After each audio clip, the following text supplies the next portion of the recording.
Hadir sepertinya ya. Oke, kita undang bersama nih pemateri kita di sore hari ini adalah Dr. Muhammad Rahmatullah M. Biomed. Beliau adalah seorang dokter, ya kita panggil dokter sajalah biar enak ya, sama-sama ya. Nah, beliau seorang dokter yang pengalamannya luar biasa, penulis juga, seorang penulis juga, trainer juga, ya seorang terapi juga, sepertinya banyak banget ya. Nah, nanti akan disampaikan sendiri oleh beliau nih, atau beliau juga sering disebut atau dikenal nih di halayak umumnya sebagai dokter Med ya, Hmm. dokter Med. Nah, kita akan sapa nih dokter. Halo, selamat sore Pak Dokter. Halo, selamat sore, Mas Priyo. Masya Allah Pak Dokter, sehat kabarnya Pak Dokter? Alhamdulillah, luar biasa. Alhamdulillah. Sekali lagi kami ucapkan terima kasih ya Pak Dokter sudah meluangkan waktunya untuk berbagi di sore hari ini. Insya Allah ini jadi energi positif nih untuk saya Ya, juga ngejar dari dokter ya Pak Dokter. insya Allah. Aduh, saya dulu cita-cita di dokter tapi belum sampai nih Pak Dokter. Mudah-mudahan anak nanti sampailah jadi dokter. Amin. Gak apa-apa Oke kan, Pak Dokter, ini udah kayak dokter.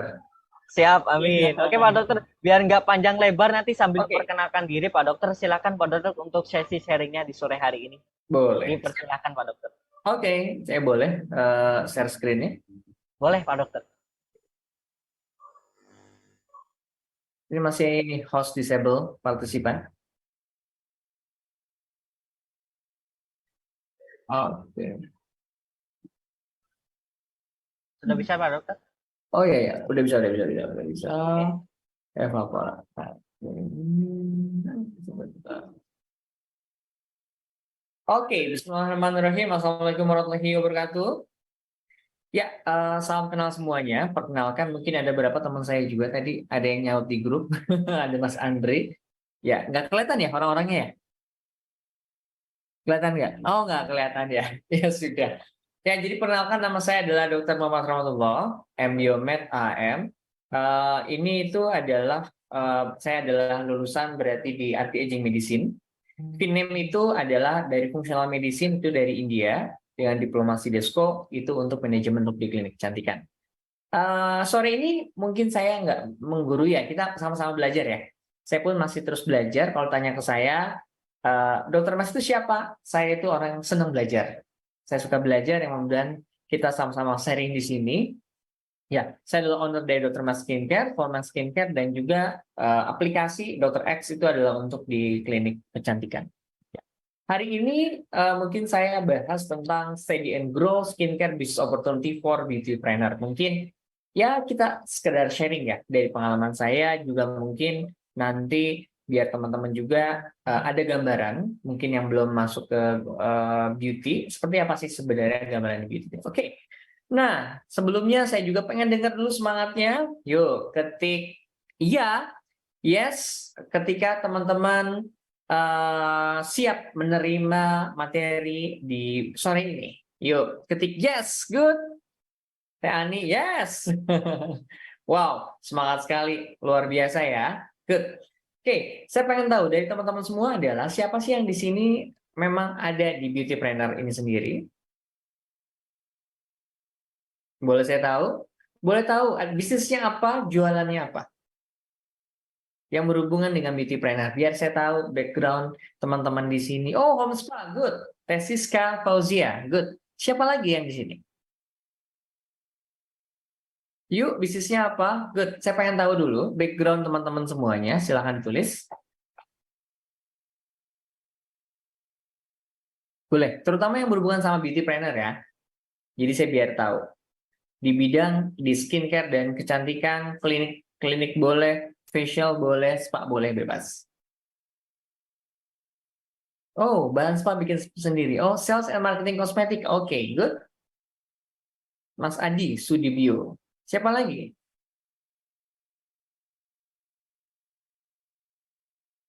Dok, saya bisnis kosan ya. Ini Mas Andri tadi yang di grup ya. Kita kelas 1 CEO ya. Ini hafal. Ini juragan kosan ini, Mas Andri Sutanto. Siapa lagi yang di kosmetik? Oke. Ya, jadi izinkan saya kita mulai ya. Jadi saya biar tahu teman-teman background-nya itu apa. Oke. Jadi ya, saya disclaimer dulu. Oke, disclaimer bahwa apa yang menurut saya yang saya share di hari ini adalah berdasarkan pengalaman ya. Jadi kalau misalkan antara salah dan benar, teman-teman nanti bisa lakukan cross check. Tapi saya share berdasarkan pengalaman saya yang mudah-mudahan bisa bermanfaat buat teman-teman di sore ini. Oke, kita mulai yuk overview. Sebenarnya bisnis skincare itu seperti apa sih? Nah, saya melihat saya ambil data dari tahun di 2020 ya dari BPS. Ternyata industri kecantikan itu adalah industri yang terus meningkat. Dan bahkan dibanding di tahun 2018, ini adalah berdasarkan CORH Klinik. Itu pasar Indonesia itu meningkat 14%. Apalagi sekarang dengan TikTok, dengan Shopee dan lain-lain. Pasar estetik semakin lama semakin meningkat. Dahsyat. Di mana-mana orang mudah sekali bangun skincare, di mana-mana orang gampang sekali bangun maklun, klinik, dan macam-macam.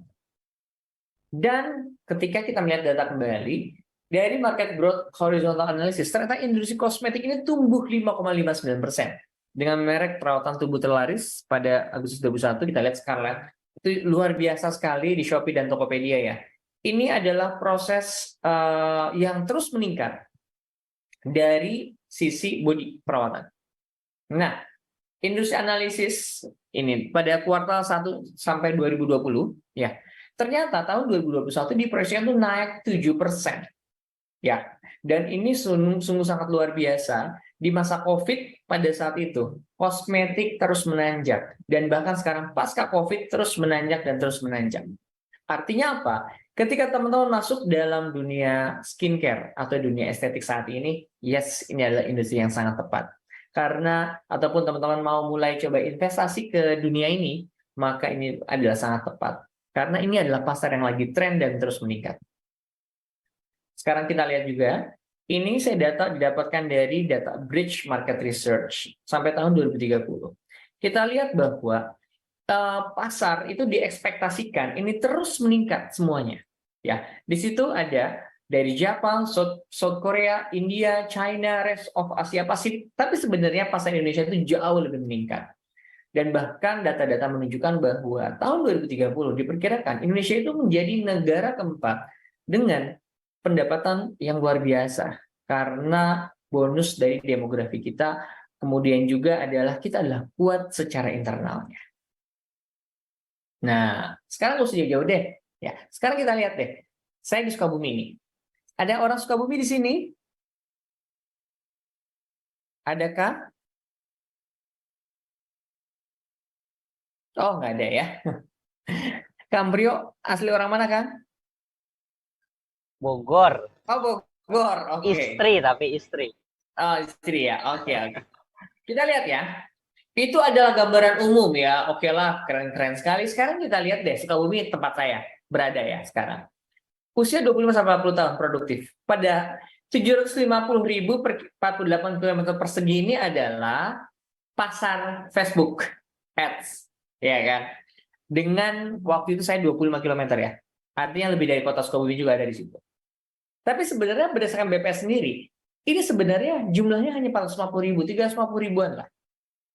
Total skincare salon ada 28, ada 7 distrik area. Artinya, kebayang nggak sih? Per 1 km persegi, 1,5 sampai 2 km persegi ada skincare di situ. Artinya, ini pasar yang sudah red ocean banget, bener nggak? Seperti itu. Dan saya pun ngerasain bahwa hampir setiap tahun, mungkin hampir setiap bulan, itu ada brand baru, skincare terus meningkat. Ya. Dan ini adalah pasar yang memang saat ini sedang tren-trennya, sedang basa-basanya yang luar biasa. Nah, sekarang sesuai dengan pertanyaan yang sebelumnya ya, sesuai ini. Bagaimana membangun steady and grow bisnis? Sekarang kita coba mulai bertanya ya. Faktor apa sih yang bisa membuat bisnis bertahan dalam jangka panjang? Yuk, teman-teman, silakan share di chat.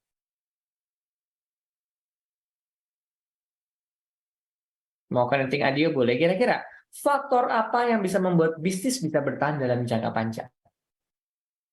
Apa kira-kira? Yuk, kita share di chat yuk.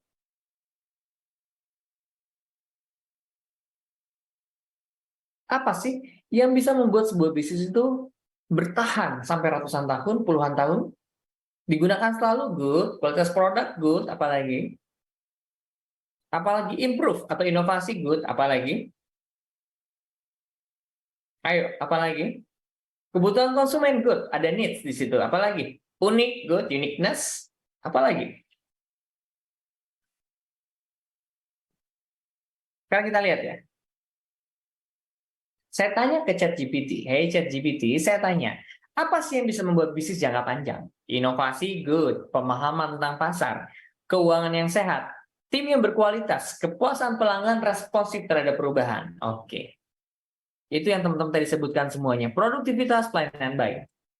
Sekarang saya tanya lagi.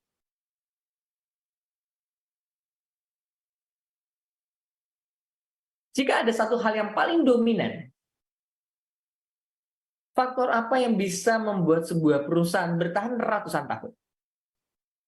Ternyata dalam sana adalah prinsip five leadership atau memiliki perusahaan hebat karena sebuah kualitas leadership atau kepemimpinan.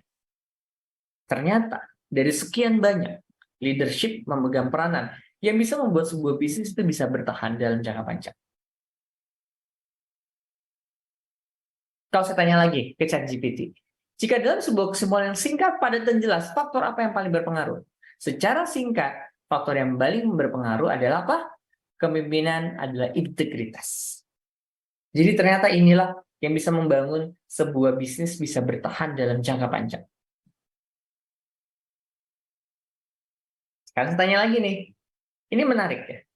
Jika saya tanya lebih dalam, sebenarnya yang paling penting dari sebuah integritas itu apa sih? Ternyata adalah yang berpegang pada nilai-nilai etika moral yang benar. Atau ketika kita singkat, itu adalah value.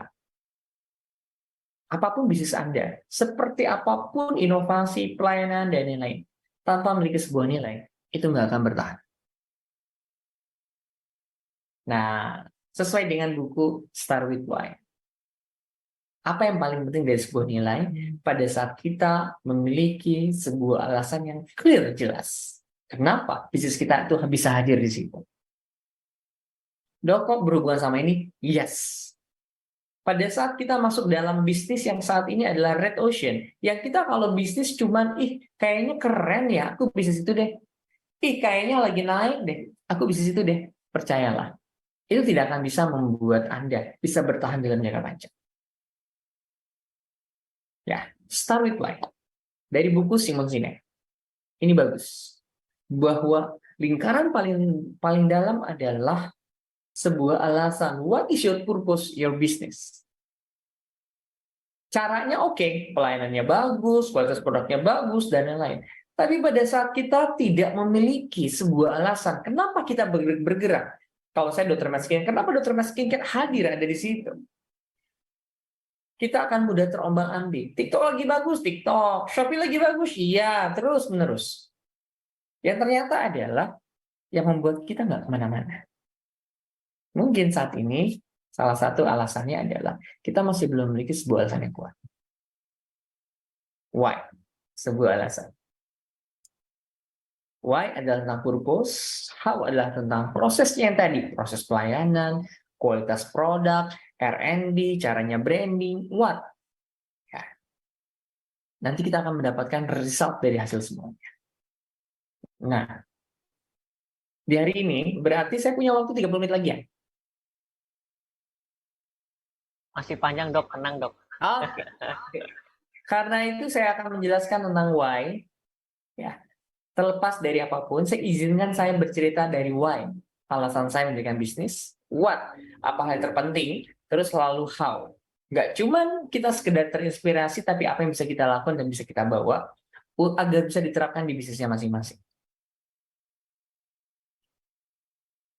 Yes, betul sekali, Teh Ani. Kalau ditanya, ada dalam bukunya Scale Up itu bagus. Apa yang paling penting membuat bisnis itu berhasil? Jawabannya adalah owner. Yes, itulah integritas kepemimpinan leadership. Oke, izinnya saya bercerita why saya dalam sebuah cerita. This is my story. Ya, Ada sebuah buku, masih mudah-mudahan masih ada di Tokopedia ya, Habiskan Jatah Gagalmu di Usia Muda. Nah, ini nih yang masih zaman dulu nih, ada yang lagi pakai putih di tengah. Kisah saya bagaimana pada saat saya terkena hutang ratusan juta rupiah, ini buku yang saya tulis 10 tahun yang lalu. Ya, semua pebisnis pasti memiliki sebuah kisah yang sama. Kalau ditanya, aduh dok, saya mau bangun klinik, mau bangun ini, saya kan nggak punya modal, nggak punya apa, dan lain-lain. Sama. Bahkan pada saat itu saya masuk dalam hitungan ratusan juta rupiah minus karena hutang. Saat itu saya mendirikan pada saat saya dalam kondisi stres. Saya itu baru beres lulus dokter muda tahun 2012 saat itu, ya kan? Saya stres karena investasi. Seperti biasa zaman dulu ada investasi bodoh. Siapa sih yang nggak mau bisnis 5D? Mas Priyo tahu nggak 5D itu apa? 5D, 5D. 5D. Belum tahu, Dok. Duduk diam di rumah, duit datang. Ingat kan? Siapa yang nggak mau tuh, Dok? Tiap saat itu 50 juta per 2 minggu duit datang, mau nggak, Mas Priyo? Oh, senang banget, Dok. Yes, itu dia yang saya rasakan. Seolah-olah dunia itu ada dalam tangan kita. Saat itu adalah dunia investasi dengan modusnya sederhana. Ini lagi ada proyek laptop. Kemudian habis itu masuk satu slot, dari satu slot nanti akan dibagi berapa dari Traditional Money Games. Saat itu saya baru plus 7 hari setelah menikah. Mas Priyo waktu itu menikah usia berapa, Kak? 29, Dok. Nah, saat itu usia saya 25. Mau nikah H+7 dibilangin, Mas Priyo, itu apa namanya? Mas Priyo, bisnis yang kita dulu itu ternyata bodong, Mas Priyo. Orangnya kabur. H-7 sebelum nikah. Apa yang dirasakan? Pusing ya, Dok. Pusing kepala. Jadi nggak nikahnya nih? Jadi nggak nikahnya. Iya, itu yang saya tanya juga ke istri saya. Jadi nggak nikahnya? Gitu kan? Nah, belum ya. Dan akhirnya saat itu saya terjebak hutang ratusan juta rupiah. Saya dikejar-kejar sama para investor, ada sekitar 30-35 orang. Media sosial nggak ada sama sekali. Seperti itu. Saya dokter muda, bukan PNS, bukan dokter biasa. Rumah orang tua dijaminkan untuk digadaikan. Ada cicilan bank fix setiap bulan. Gimana rasanya, Mas Priyo? Stres kayaknya, Dok. Aduh. Disuruh praktek di tempat yang nggak ada lapangan parkirnya. Tempatnya gelap, di ujung, di paling pinggir, di belakang. Yang di situ dokternya 8 tahun berturut-turut nggak ada yang laku. Gimana rasanya, Mas Priyo? Sudah? Lengkap sudah semuanya? Penderitanya lengkap. Nggak punya koneksi, nggak ada istilah 5P, nggak ada price, play, semuanya nggak berlaku. Nggak ada lapang parkir kok. Parkir cuma motor doang. Disebut tempatnya bagus, ya kagak. Tempatnya gelap, 8 tahun dokter di situ berturut-turut nggak ada yang maju di situ. Sudah valid kan? Yes. Tapi disitulah saya memulai. Zaman masih unyu-unyu tahun 2010, saya memulai praktek 2012 di awal. Saya memulai dari apa yang saya bisa. Ya kan, saya selalu ingat kata-kata Coach Fahmi, pada saat pintunya kebuka, dobrak. Pada saat nggak bisa, lewati. Saat tempatku tidak ideal, maka aku mencari dan gerilya semuanya. Dan ini pun menjadi awal starting saya sendiri, bahwa ternyata bagaimana cara kita membangun bisnis yang bakal sustain adalah mentalitas. Mentalitas ini harus tercermin dari atas sampai bawah. Karena siklus itu akan berulang. Ya kan? Siklus saat scale up sama juga kan kadang-kadang. Saya mengalami fase naiknya 3 turun ya. 3 kali burning. Fase pertama pada saat fase memulai awal hit hutang ratusan juta rupiah. Dan fase kedua adalah saat pasien lagi rame-ramenya, cash-nya out kosong. Fase ketiga adalah pada saat lagi bagus-bagusnya, cash-nya ada berlimpah, timnya bodong dan berkhianat dan bermacam-macam. Siklus itu akan terus berjalan. Apa yang bisa membuat sustain? Produk bagus, oke, itu kewajiban, jangan ditanya. Layanan bagus, jangan ditanya, itu kewajiban. Tapi apa yang ada di belakangnya, itu yang harus sustain. Jika saat ini sulit, maka bergeraklah apapun yang terjadi saat itu. Hingga akhirnya di sinilah dimulai tempat pertamaku, ya, ruang kecil, mungil, ya. Saya memulai, saya akupunturis di zaman dulunya. Saya akupuntur, hipnoterapis, zaman dulu ya. Masih ada sunat, saya kerjain semuanya. Saat itu saya nggak punya asisten. Saya adalah dokternya, saya adalah adminnya, saya pun marketingnya, dan saya tukang raciknya. Saat itu sendiri saya memulai. Ya, saya memulai semuanya. Ini adalah yang pertama, ini adalah asisten pertamaku. Asisten pertamaku adalah yang tukang jual pulsa di depan. Aku bilang, Dan, sini Dan. Kalau ada pasien bilang kamu asistenku, nih aku pakai. Dipakain bajunya. Memulai awal, saya ingat klinik pertama saya mulai dari saya minjem. Ini meja ibu saya. TV-nya saya pinjam dulu, Ma. Saya pinjam dulu ya, Ma ya. Udah dibangun lantai 2-nya ya. Saya nggak ada duit buat beli mebel interior dan lain-lain. Saya ingat waktu pertama kali buka, itu kursinya cuma 2. Kosong melompong. Dan saya memulai hal itu. Terus satu adalah memulai, terus belajar dengan Pak Ari, rebranding jadi Dr. Mas Klinik, berarti baru 3 tahun. Ya, dan sekarang sudah punya 45 total karyawan. 4 cabang klinik, ada brand Dr. Mas Skincare, Formen, dan Dr. X. Artinya apa?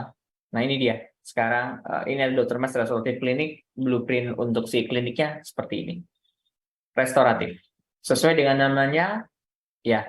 Pada saat itu ini desainnya, oke, ini outletnya ada laser, beberapa skincare-nya, ini yang Formen Skincare, ini Dr. X adalah aplikasi. Ya. Jadi yang akan saya share adalah what I learned dari semuanya. Pembelajaran yang paling pertama adalah yang membuat sebuah bisnis Anda bisa bertahan. Apalagi saat sekarang itu gila-gilaan ya. Di skincare itu, dari supplier, itu bisa langsung nembus. Dari pabrik itu bisa langsung jualan loh sekarang. Banyak pabrik langsung jualan. Nah, kita harga itu dihajar-hajaran.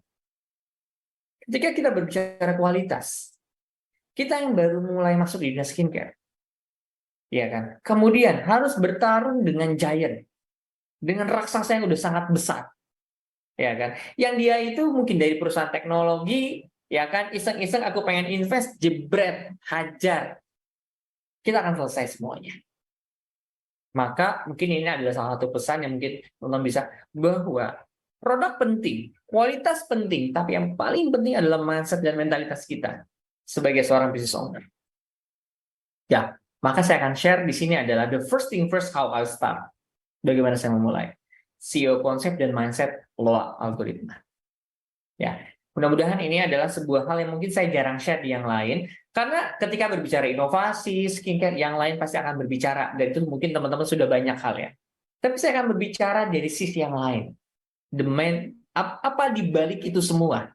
Di balik sebuah nilai adalah vibrasi.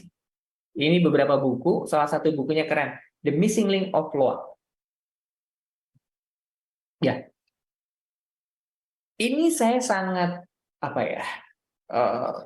ini mungkin yang pada saat apa yang kita pikirkan ternyata kadang-kadang suka muncul di situ dan suka menarik. Pada saat dulu, saya pada saat mau jualan filler di Sukabumi, filler itu cukup mahal, sekitar 3,5 juta, 5 juta. Saat saya itu mau masuk, teman-teman saya bilang, aduh Matt, Sukabumi kota kecil, nggak bisa deh, dan lain-lain. Bayangin, saat itu. Tapi saat sekarang, saat bulan puasa, saya bisa menjual filler dengan sangat mudah. Dan banyak pasiennya malah. Kalau puasa itu bisa lebih. Zaman dulu, saya baru bisa jualan. Skincare itu ya dengan perawatan paling cuma 300.000 dan lain. Sekarang dengan mindset yang berubah, saya bisa jual satu paket itu 10 juta sampai 20 juta. Kebayang ya? Tempatnya sama. Produknya memang berbeda di improve. Tapi daya jualnya bisa berbeda. Dan itu bisa membuat bertahan. Kenapa? Hukum tarik-menarik. Hukum tarik-menarik itu sangat simpel. Awal dari hukum tarik-menarik adalah vibrasi. Ya.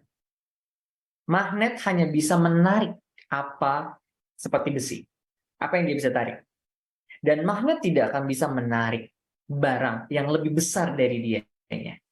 Tanya ke saya adalah, Dok, apa yang paling penting? Besarkan wadah kita, besarkan vibrasi kita. Nah, inilah law algoritma. Ini bagus sekali. Ternyata ada 3 komponen penting.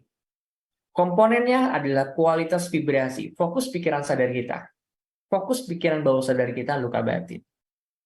Dan tindakan strategis nyata kita itu apa? Yang terakhir adalah rekening kebaikan. Biar ada gambaran, yuk kita coba dengan buat ilustrasi. Ya. Ini adalah gambaran saya pas waktu dulu. Orangnya suka belajar workshop, ya kan, kemana-mana, ngerti, tahu. Tapi kok nggak maju-maju terus hidupnya ya?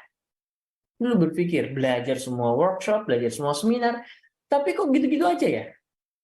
Kita ini ya, masih ingat apa nih? 10 apa? Fokus, pikiran, sadar. Contoh, aku tahu apa yang aku lakukan. Tapi pada saat mau melakukan, aduh takut nih. Gagal nggak ya? Ada keraguan.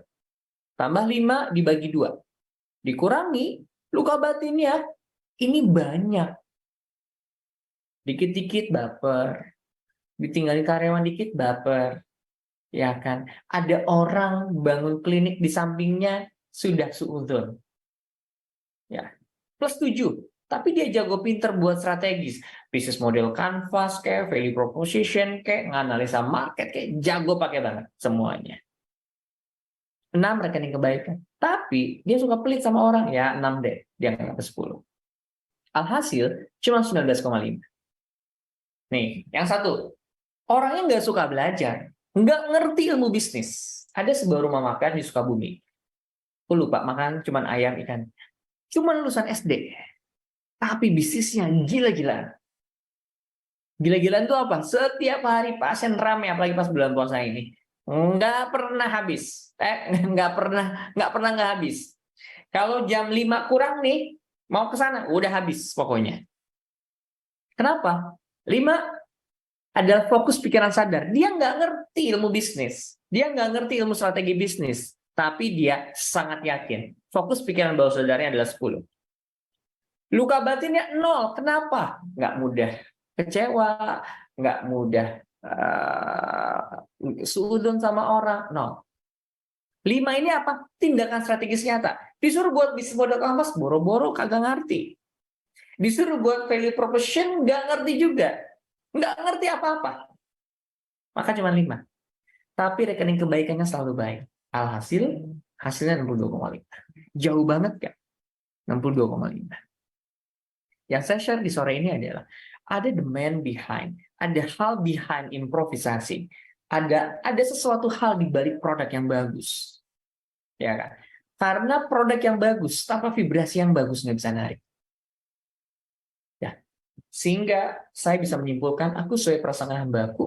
Doamu adalah apa yang ada dalam pikiran, perasaan, dan tindakanmu. Karena itu muncul sebuah konsep. Oke dok, tentang loa. Bagaimana hal ini bisa masuk terhadap sebuah korporasi? Maka konsep ini yang saya bawa. Nantikan bukunya ya. Chief Energy Officer. Bisnis adalah cerminan dirimu. Dirimu adalah pusat energi semuanya. Omsetmu adalah resultan seluruh energi vibrasi yang ada dalam perusahaan. Yang saya lakukan adalah pada saat pandemi, saat omset menurun, bukan strategisnya yang dirubah. Bukan hanya taktikalnya saja dirubah. Yang paling pertama dirubah adalah seluruh vibrasi yang ada di dalam tim kita. Dan ternyata dengan strategis perubahan cuma 2-3, omsetnya bisa naik 2 kali lipat. Saya pada saat masa pandemi cuma turun 3 bulan saja. Bulan keempat, 5, 6, 7 meningkat. Karena yang saya bawa adalah mengusir segala ketakutan. Pembunuh bisnis adalah ketakutan. Pembunuh bisnis adalah keraguan. Kalau owner bisnisnya adalah ragu, jangan bilang target yang bisa dicapai, nggak bisa. Everything is energy. Bagaimana kita nge-matchingin segala sesuatu, itu yang terjadi. Karena itu strukturnya adalah seperti ini. Ini mungkin jarang yang pakai. Ini konsep yang saya bawa adalah energi structure organisasi. Bagaimana ada hal lebih mendalam daripada value itu sendiri adalah structure energi. Seorang CEO tugasnya adalah memberikan atensi, arahnya mau kemana. Purpose bisnisnya mau ke arah mana. Kemudian dia punya manajer di bawah yang saya sebut dengan managing energy officer. Bagaimana energi yang besar dari atas, arah yang sudah jelas, ya kan? Para manajer itu mengarahkan sampai ke bawah, sehingga akan didelivery energy officer. Para staff-staff kita akan mendelivery energi yang sama, sehingga memberikan dampak dan value yang sama. Maka saya sebut dengan energi structure organisasi. Mana sih? Nanti ya, pertanyaannya aku jawab ya.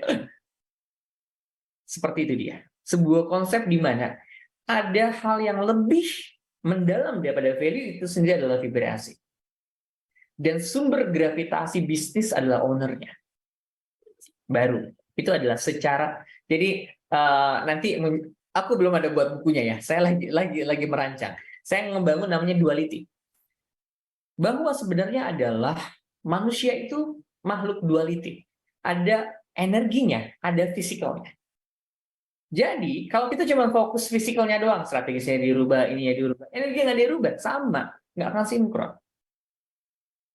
Nah, ini baru. Setelah kita tahu energinya dirubah, ininya bagus dirubah, baru kita mulai bagaimana cara kita berpikirnya. Ini adalah standar. Analisa kekuatan, analisa market, mulai buat proposal bisnis, daftarkan merek legal, brand logo. Dan yang penting saya ingatkan di bawah, mulai dengan budget yang minim dengan quantity terendah. Jika Anda starting dari bisnis skincare. Nah, bagaimana ngebangunnya? Ya, saya buat menjadi seperti piramida. Yang bawah adalah fondasi sistem. Mindset, people, value, system. Tiangnya adalah business operation, finance, PSCM adalah product supply chain management, HR system. Atapnya adalah branding, sales, marketing, customer service. Atap itu yang dilihat oleh orang lain. Tiang adalah yang menyangga agar operasinya bisa berjalan. Fondasi adalah yang nggak kelihatan, tapi adalah inti dari semuanya. Sehebat apapun marketing, tanpa memiliki mindset dan value yang baik, dia hanya bisa hit and run doang. Dia tidak punya kecintaan terhadap perusahaannya. Dia hanya menganggap customer hanya sebagai jualan saja. Nggak bisa. Sales marketing yang hebat adalah sales marketing yang dia memiliki mindset dan value system yang sudah sinergis, yang selaras dengan semuanya. Pasti masalah di skincare, bisnis apapun masalahnya pasti ini. Strategi menghadapi money. Saya selalu sarankan ketika memulai, jangan menggunakan utang. Gulungkan modal Anda, rapikan laporan keuangan. Rekrut yang tepat, performance management, dan sistem development berkelanjutan. Dan saran saya, salah satu sistem people yang terbaik adalah internship atau magang. Jadi saat ini magang adalah menjadi salah satu core manajemen people di saya. Mulai dari anak SMK contoh. Saya itu ada 3 core utama. Untuk terapis, saya kerjasama sama SMK Kecantikan. Saya sudah mulai melihat orang ini dari SMK waktu dia magang. Untuk marketing dan sales, saya kerjasama saat ini ada banyak, kalau teman-teman mungkin ikut yang kelas Pak Agus atau apa, saya magangnya dikombinasikan, dimodifikasi. Mereka itu sekarang sudah belajar ChatGPT, sudah mulai ngebantu di media marketing, dan lain-lain. Cost yang murah dan value yang tepat. Kemudian yang paling terakhir untuk dokter. Dokter itu saya yang melatih sendiri semuanya. Saya udah beberapa ngobrol. Ketika cara kita hijack, bisnisnya nggak akan pernah bagus. Ketika kita menghijack, maka sebenarnya kita itu sudah menanamkan vibrasi dan value yang nggak tepat. Karena kita sudah berbuat curang di saat itu. Saya nggak pernah melihat bisnis yang benar-benar bisa konsisten, dengan value yang bagus, terintegrasi, dengan cara menghijack. Ya, bagus di luar, tapi belum tentu dalamnya seperti apa. Karena saya selalu melihat bahwa bagaimana kita memulai sesuatu, seperti kita menanam benih. Benihnya bagus, akarnya pasti kuat, batangnya kuat, buahnya manis. Kalau benihnya busuk, ya kan, buahnya pasti busuk. Branding, fokus pada brand positioning Anda masuk ke niche market. Saya sangat menyarankan ketika kita masuk sudah di red ocean, harus sangat niche market. Start with small action dan smart budget. Operation efektif efisien, belajar dari yang terbaik. Material cari bahan terbaik, trial dan error dan belajar lagi. Capital, ya kemarin kan sudah. Tapi yang saya izinkan saya share 5 hal ini selama 10 tahun saya belajar. Berpartnerlah yang memiliki pandangan tidak hanya profit, tapi siap dengan kemungkinan terburuk, plus punya value yang sama. Berpartner satu sama lain, itu harus jago di masing-masing, dan tidak boleh ada dua naga. Kalau dua-duanya jago finance, jangan. Dua-duanya jago marketing, jangan. Harus saling mengisi. Berpartnerlah dengan orang yang mampu mengkritik dengan fair daripada menusuk dari belakang, memulai dengan modal minim yang digulung, meminjam hanya untuk membesarkan, bukan untuk memulai usaha. The way of entrepreneur, seorang entrepreneur tidak dilahirkan di kelas atau dari textbook, namun dari pengalaman dan perjalanan kehidupan. Itu share dari saya, bagaimana membangun sebuah bisnis yang sustain. Selalu mulai dari the core of the core. Seperti itu. Selanjutnya, thank you. Semoga bermanfaat. Baik dok, terima kasih banyak dok untuk sharingnya di sore hari ini, luar biasa nih dok. Saya jadi tergugah nih dok. Dok, kalau tadi berbicara memang membangun bisnis agar memang membangun bisnis supaya berkembang dan memang sustain untuk tahun-tahun depan gitu kan, ini memang sulit ya dok. Kan kalau kita lihat kan nggak sampai sekarang ini nggak semua bisnis, terutama memang skincare tuh bertahan lama gitu. Yes, betul sekali. Paling 4, 5 tahun, 6 tahun, 7 tahun, bahkan memang sampai detik ini pun memang belum mungkin jarang ya yang memang bertahun-tahun gitu seperti itu. Yes, betul sekali.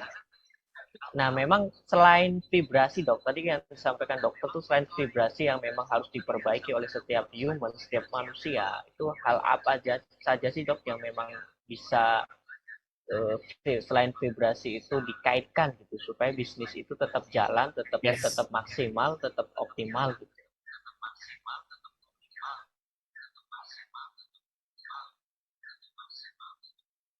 Ya, kalau saya sendiri, ini dia.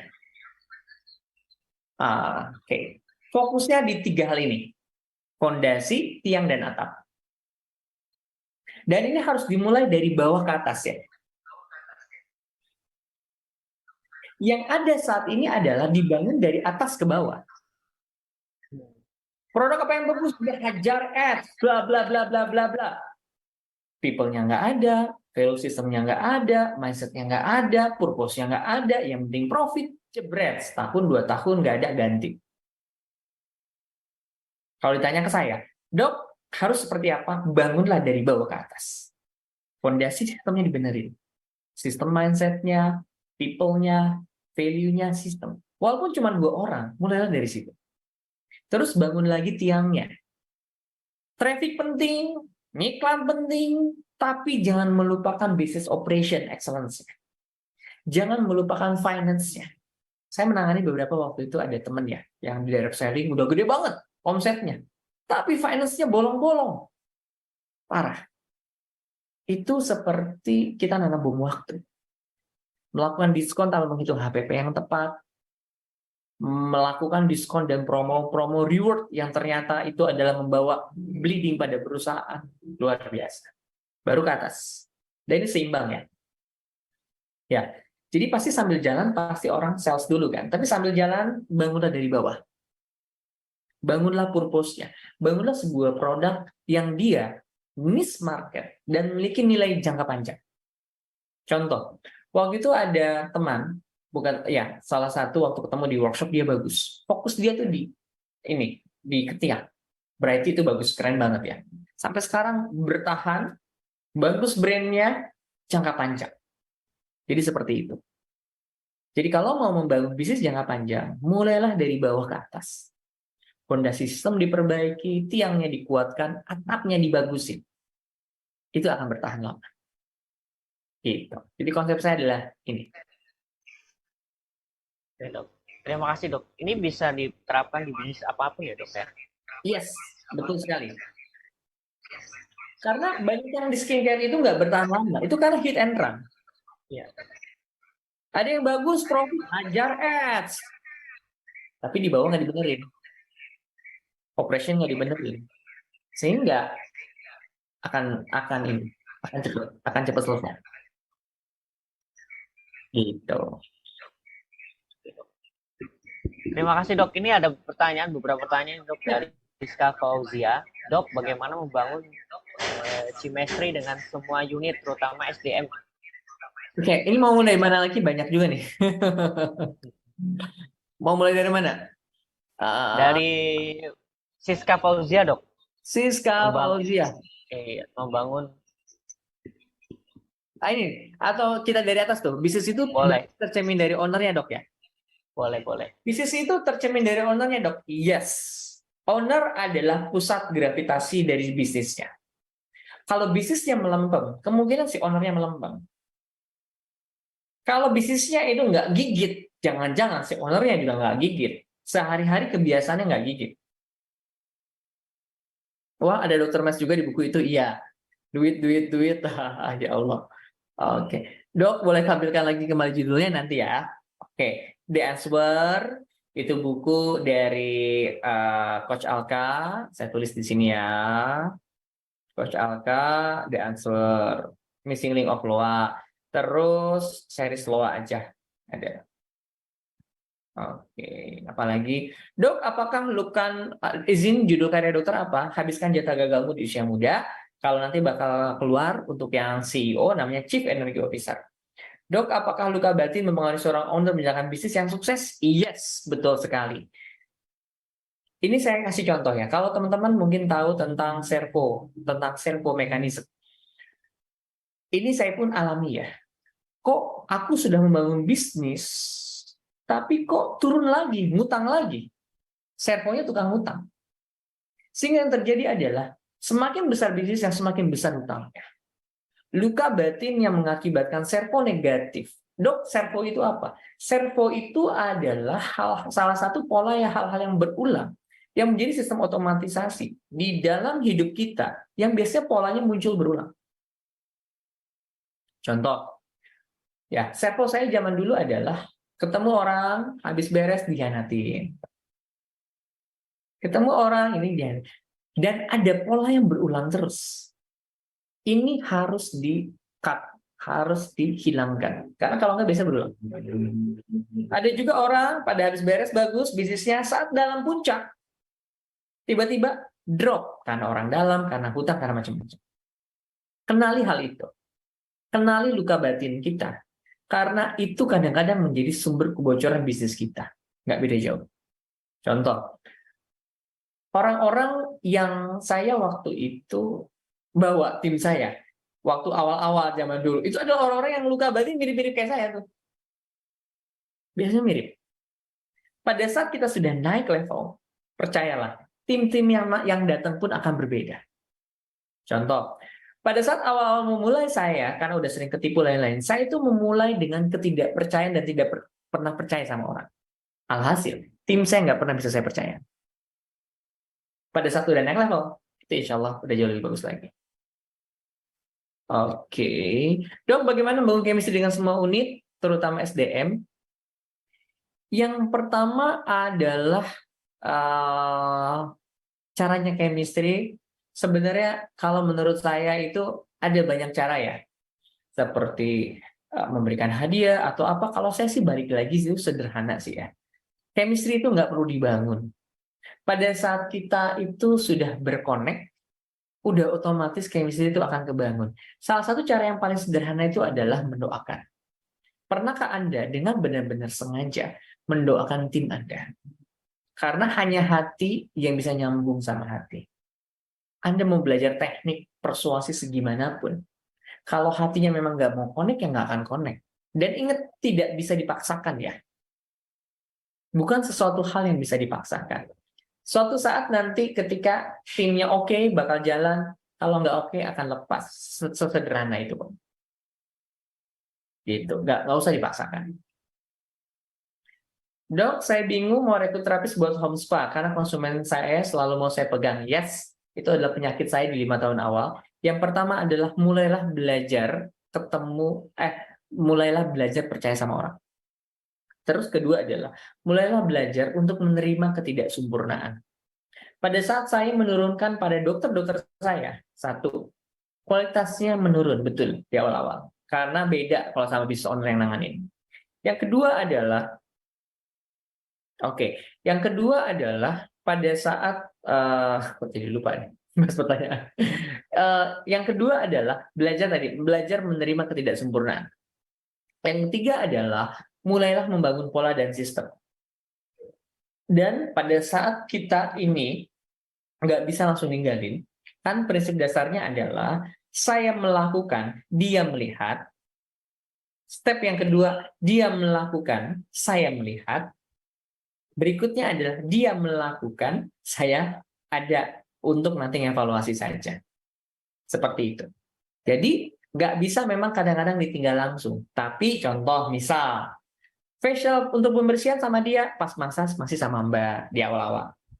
Habis beres, Mbak ini juga bagus juga kok karyawan saya begini, yuk coba Mbak masih ada di sampingnya. Seperti itu. Oke, sip. Saya basicnya dokter umum, saya ngambil anti-aging medicine di Bali, dan saya ngambil juga Vinem di India. Saya bukan dokter spesialis kulit. Setiap manusia memiliki batas limit servo nggak? Saya ingin bertanya. Oke, setiap manusia ada batas limit servo nggak?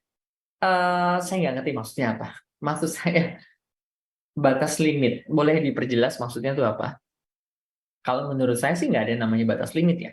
Limitasi itu dari diri kita sendiri. Pada saat kita merasa kita terbatas, ya terbatas.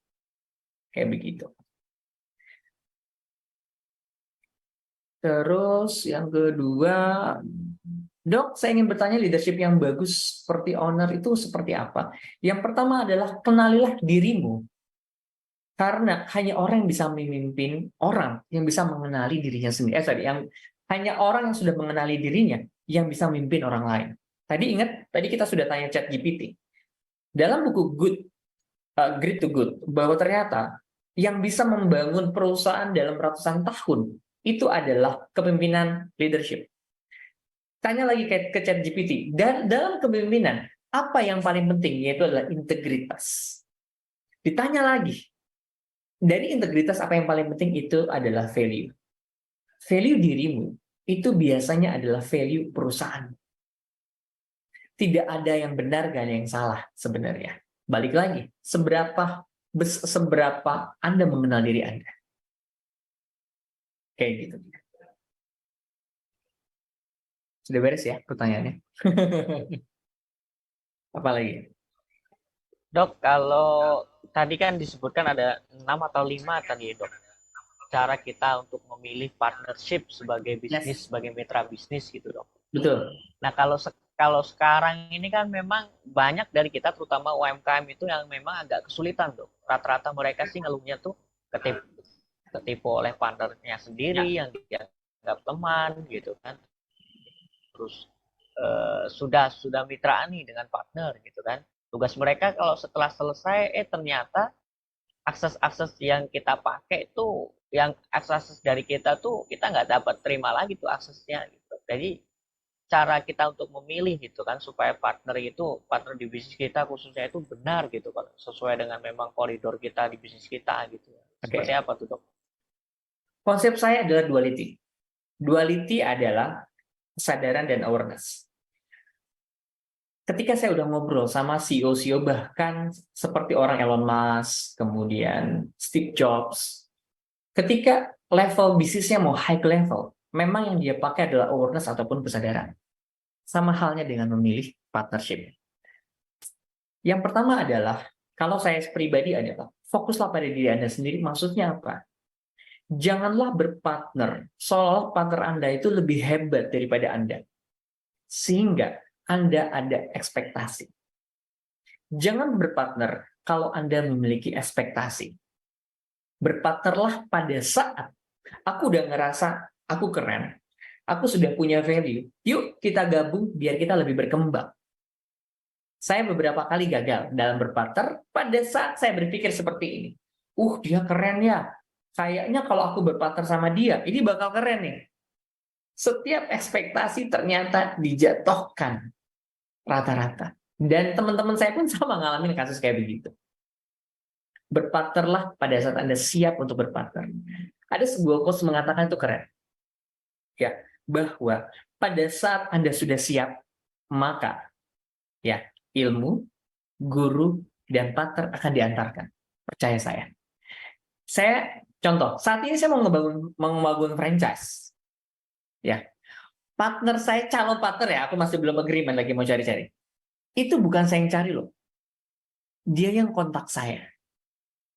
Percaya atau enggak?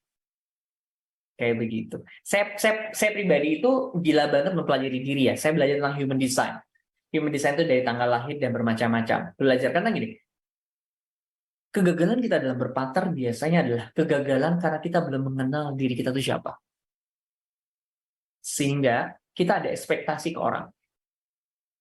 Kedua, kita itu menganggap diri kita itu nggak bisa apa-apa. Sehingga yang terjadi pada saat berpartner biasanya gagal tuh. Ya, itu saran saya kayak begitu. Jadi berpartnerlah pada saat siap. Dan setelah mengalami beberapa kegagalan, saya melihat bahwa I must be Superman dulu di awal. Ya, kemarin belajar juga sama Coach Fahmi, satu-satunya business owner, dia harus menjadi single key success factor. Dia harus jadi penentu keberhasilan bisnisnya. Baru pada saat itu dia berpartner atau apa, hanya melengkapi dan support, baru akan berkembang. Itu dia. Terima kasih dok, saya jadi ingat nih dok. Ada satu lagi nih dok, yang saya masih gelisah nih dok, terkait dengan bisnis musiman nih dok. Apalagi sekarang nih Ramadan gitu kan, orang tuh bodong-bodong kalau mendekati Ramadan atau momen-momen tertentu tuh kejar yang lagi tren apa, sehingga itu jadikan bisnis lah gitu, paling nggak musiman. Nah baiknya tuh kita sebagai UMKM tuh memang haruskah kita juga memang ikut tren untuk bisnis musiman seperti itu, atau memang kita fondasi kita nih, kita udah bisnis A nih, walaupun memang omsetnya masih dikit, belum stabil segala macam, SDM-nya belum juga maksimal, brandingnya juga belum ada, terus marketingnya juga maksimal, apa kita memang harus ke arah sana terlebih dahulu untuk diperbaiki, atau memang ikut dulu nih bisnis musiman itu dok? Seperti apa tuh dok? Kalau saya melihat nanti tergantung fasenya masing-masing ya. Ada fase pertama gini, mengenali karakter diri kita itu adalah paling penting. Setelah saya banyak belajar, Steven, human design, atau apa, kita tuh nggak bisa menyamakan standar kita dengan standar orang lain. Contoh, saya tuh karakternya elemen tanah. Saya tuh tipikal yang harus ada structure, sistematis, dan harus mengakar. Ketika saya masuk kepada dunia, aku masuk di MLM, main di apa, itu saya gagal. Ya, jadi ketanya ke saya, apakah harus seperti itu? Pertanyaan saya sederhana. Seberapakah Anda mengenal diri Anda? Ada orang yang sukses cuma dropshipper doang. Yes, karena jiwanya di situ. Ada orang sukses di bisnis musiman. Yes, karena jiwanya di situ. Tapi saat ini saya tidak di situ. Saya itu hanya mengambil bisnis musiman yang berhubungan sama fondasi atau yang berhubungan dengan core bisnis saya. Sekali lagi, nggak ada yang benar, nggak ada yang salah. Setiap orang itu biasanya punya taste atau punya kalau kita sebut punya nasibnya masing-masing gitu. Pelajari polanya. Kalau Anda bagus sukses di afiliasi, kejar itu, hajar itu. Kalau bagus di dropshipper, kejar itu, hajar itu. Kalau saran saya kayak gitu. Tiap orang beda-beda. Baik dok, terima kasih dok. Sudah ada beberapa pertanyaan nih dok yang dari di kolom chat tuh. Saya punya lembaga kursus pelatihan dok, ambil tata kecantikan, namun kursus nggak orang reservasi. Tapi banyak orang reservasi. Gimana nih? Saya punya lembaga kursus pelatihan dok, ambil tata kecantikan good, namun kesulitan mencari orang yang reservasi. Tapi murid-murid malah yang lebih banyak orang observasi. Oh, maksudnya Mbak atau Mas Alfa nih. Alfa itu punya kursus kecantikan, ya kan? Ngelatih muridnya. Tapi muridnya kok lebih banyak, bener nggak? Itu mungkin yang saya tangkap ya. Bener nggak, Mas Priyo? Iya, benar seperti itu, Dok. Kayak gitu ya. Jadi kok, Iya. nah bener dok. Kok murid saya lebih banyak? Kalau aku sederhana. Itulah semuanya sumbernya masalah cuma satu. Kenalilah diri Anda. Setiap orang punya purpose dan punya perannya masing-masing. Kayak saya contoh, saya menyadari purpose itu di ngajar. Murid-murid saya ada yang lebih hebat daripada saya. Dan itu saya bangga. Pada saat saya menyadari bahwa saya adalah konektor. Ya, dari analisa saya adalah konektor. Dan saya itu polanya itu ngebangunin orang. Dan sebagai negosiator mengkonekkan orang. Ternyata jalan kaya saya di situ. Kalau saya sederhana, mungkin Mbak atau Mas Alfa, jalan kayanya memang menjadi seorang guru yang bisa membesarkan muridnya. Nggak ada masalah. Karena itu balik lagi kepada kenalilah purpose dan kenalilah role model Anda sehari-hari. Ada murid saya, jualan skincare itu miliaran. Nggak apa-apa, saya support dan lain-lain. Saya skincare online saya jauh dari situ. Tapi jalan kaya saya itu berbeda. Jalan kaya saya itu pada saat saya nemuin orang, ternyata dari sini ada. Dari ngajar, ternyata dapat ini macam-macam. Kenalilah jalan kaya Anda masing-masing. Karpet merah kita biasanya beda-beda. Kalau bagi saya, nggak apa-apa, bagus, doakan muridnya. Mudah-mudahan doa itu balik kepada Anda ya. Bagaimana membangun kepercayaan diri mindset agar tidak merasa minder dengan 200% yang sudah lagi berpengalaman hingga dokter bisa terjun di bidang kecantikan. Oke. Sekarang saya kasih data ya. Murid-murid saya yang omsetnya miliaran itu bukan dokter. Jadi nggak usah minder. Ya, malah banyak ya partner saya itu bukan dokter, ibu rumah tangga. Ibu mama MLM. Omsetnya miliaran. Ya. Jadi nggak usah minder, nggak usah apa. Balik lagi. Kita tuh harus kenal. Kita tuh punya purpose-nya masing-masing. Kita itu punya jalannya masing-masing. Jalani jalan kita itu dengan bahagia, dengan ikhlas, yakin kok jalannya pasti bakal dapat. Kayak gitu. Siap, silakan. Boleh, boleh, boleh.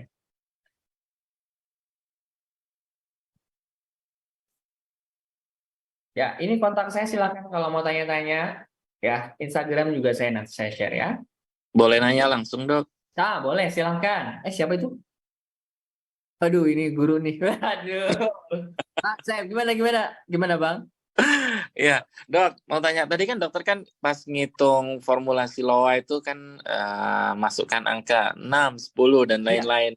Betul. Proses kuantifikasi itu gimana, Dok? Nah, itu adalah subjektif. Contoh, kita lihat lagi ya. Oke, ini sebenarnya ingat ya, ini adalah sebuah analogi, bukan berarti kita harus hitung secara statistik ada yang salah, enggak. Aku kan belajar dari Coach Agus Alkanya ini.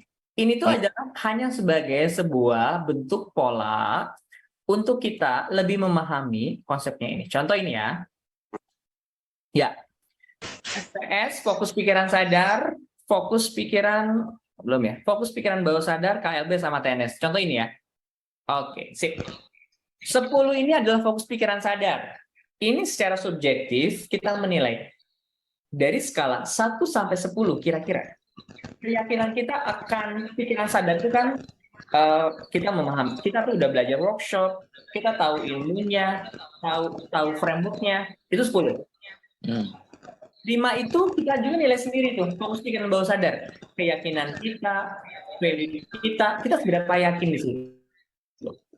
Kemudian 8 ini adalah TNS, tindakan strategis nyata. Artinya gimana sih? Kira-kira kita udah punya strategis belum? Dalam 5 sampai 10 langkah ke depan, 5 sampai 10 tahun ke depan. Itu adalah TNS. RMK adalah rekening kebaikan yang ini nih. Rekening kebaikan. Rekening kebaikan ini sedekahnya seperti apa, bagaimana membantu orangnya, bagaimana rekening kebaikan itu adalah salah satunya bagaimana dia memaafkan, dan vibrasi RMK terbesar adalah memaafkan. Itu dia, Bang. Jadi secara subjektif dilihat aja dulu. Yes. Nah, ini yang bawa Coach Alka ini bagus sih. Aku belum lihat formula sekeren ini. Keren sih dok, memang dok, keren. Kayak begitu. Sehingga kalau dari aku sendiri baru aku mulai muncul namanya Chief Energy Officer. Ini baru. Ini pemikiranku yang ini. Ya.